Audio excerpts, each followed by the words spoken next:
May 3rd, 2013, McDonald's. Early this morning, a barking deer shattered the dawn silence. She was in a field adjacent to where I was sleeping, still hidden in the low light. The barking deer was so incredibly loud that I couldn't possibly ignore what I was hearing to go back to sleep. I've yet to see one of these creatures, but I've come to imagine them as grand beasts with huge lungs. Unable to hit snooze, I got up to start the day. I sat outside a grocery store eating breakfast and inspecting my bike. The bearings in the bottom bracket are wearing out. I can feel a little play in them when I pedal. The issue is not going to stop me anytime soon, but knowing that the problem exists put me in an irritated mood. To fix the bearings, I would need replacements and a bottom bracket wrench, both of which I decided not to bring. I've done a lot of biking, but never wore out a bearing, so this problem was a blind spot, and I feel unprepared. A bike shop will be able to help me, and I'm now on the lookout for one. Throughout the day, the road had heavy truck traffic and no shoulder. I put all my attention into keeping myself from getting run over. I had to watch behind me in my mirror just as much as I was looking ahead. Many times I was forced to steer off the road into the grass and loose gravel. The situation felt precarious and stressful. By the late afternoon, I was in need of a place to get away from the trucks when a McDonald's appeared on the side of the road. In high school, I decided for my health to never eat fast food, and in the 10 years since, I never have.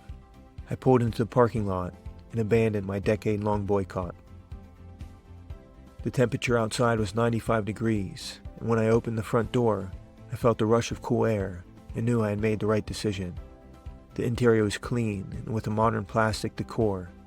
I was surprised by how familiar the place felt.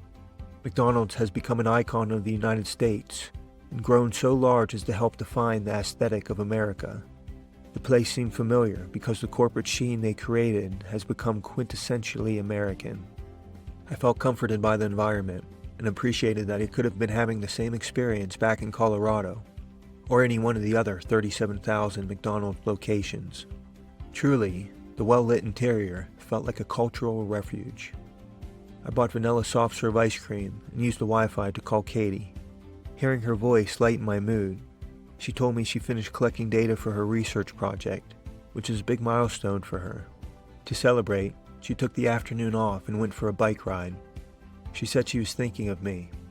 I think of her, too. After a second ice cream, I stepped out of McDonald's and back into Romania.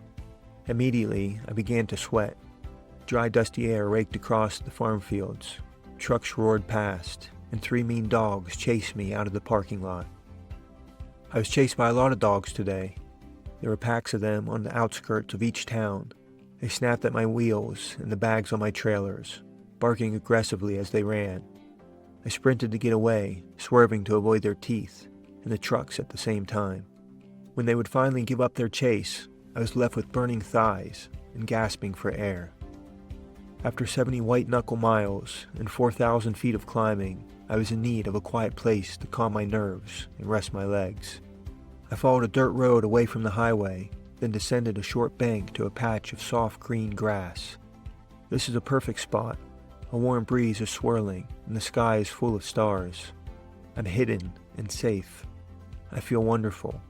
This whole difficult day was worth the effort just to arrive right here.